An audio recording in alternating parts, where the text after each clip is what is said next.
नमस्ते दोस्तों, ये रील मैं मीडिया के बंधुओं के लिए बना रही हूँ क्योंकि मैंने कुछ प्रोटेस्टर्स को जो कि गटर छाप, अनैतिक, अश्लील बिहेवियर सड़क पर बच्चों के सामने, बुजुर्गों के सामने, महिलाओं के सामने डिस्प्ले कर रहे थे, उसको नॉर्मलाइज करने से मना किया है कि we do not accept this in this society. हम लोग नहीं चाहते कि हमारे घर के बच्चों को कोई जो है अपनी अश्लील हरकतों से जो है टाइम से पहले सेक्सुअलाइज कर दे। हमारे घर के बुजुर्गों के सामने जो है हमें शर्मिंदगी महसूस कर, हम नहीं इस तरह का बिहेवियर एक्सेप्ट करते हैं, उसको नॉर्मलाइज नहीं होने देंगे। तो मीडिया जो है मेरे खिलाफ गैंगअप कर रही है और ये नहीं बताएगी कि जैसे स्काई रूट जैसे स्टार्टअप की मैंने कितनी बड़ाई की, हमारे देश के जेनजी जो हमें इतनी ऊंचाइयों पे लेके जा रहे हैं। नीट के छात्रों को मैंने खुद स्वयं जो है कितनी बधाई दी और ऐसे बच्चे जो कि अपने परिवार की जिम्मेदारियां उठा रहे हैं, हमारी टीम में भी ऐसे बच्चे हैं, हमारे घरों में रिश्तेदारी में भी जेनजी भाई बहन हैं जो कि हमारे बड़े काम संपन्न करते हैं। लेकिन कुछ चंद फॉलोअर्स के लिए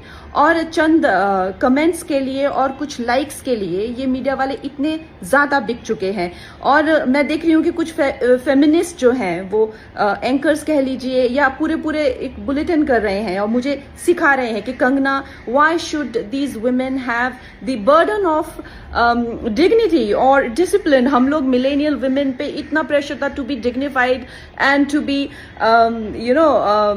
disciplined, why do we have to give that burden to this generation. Excuse me, क्या आप अपनी बेटी को ऐसा सिखाएंगे?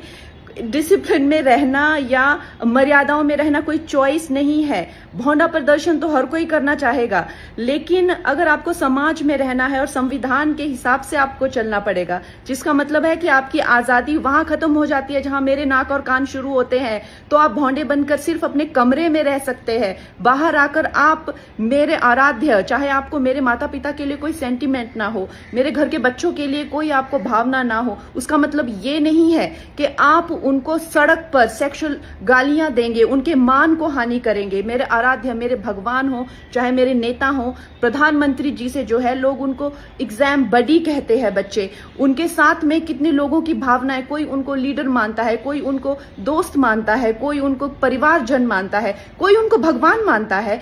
उसी तरह से आप किसी की फीलिंग्स हर्ट नहीं कर सकते हैं। ये कोई कूल बनना नहीं है, ये एक बेसिक सिविक सेंस है और अगर आपको ये नहीं आती है तो आपको सीखना पड़ेगा। आप ये फेमिनाजी से प्रभावित मत होइए, अपनी जिंदगी बर्बाद मत करिए। इस भौंडेपन को सिर्फ और सिर्फ आप अपने कमरे में डिस्प्ले कर सकते हैं। बाहर जाके आपको मर्यादा में रहना पड़ेगा ना, या आप वर्क प्लेस से निकाल दिए जाओगे। आप कभी भी कोई संबंध, परिवार वाले भी आपको भौंडापन नहीं झेलेंगे, तो आपके सामने एक डेड एंड के सिवाय अंधकार वाली जिंदगी हो जाएगी।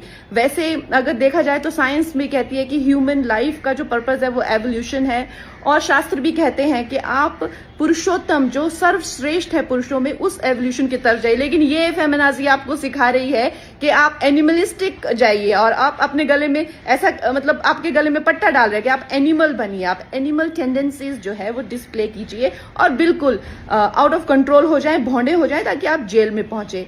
आपको डिसाइड करना है कि आपको कौन अच्छे से गाइड कर रहा है और कौन आपको सही दिशा बता रहा है।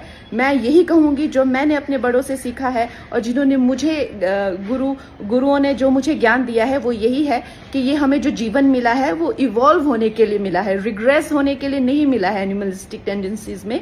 सो आप प्लीज इवॉल्व होइए और सबको गुरु पूर्णिमा की बहुत शुभकामनाएं।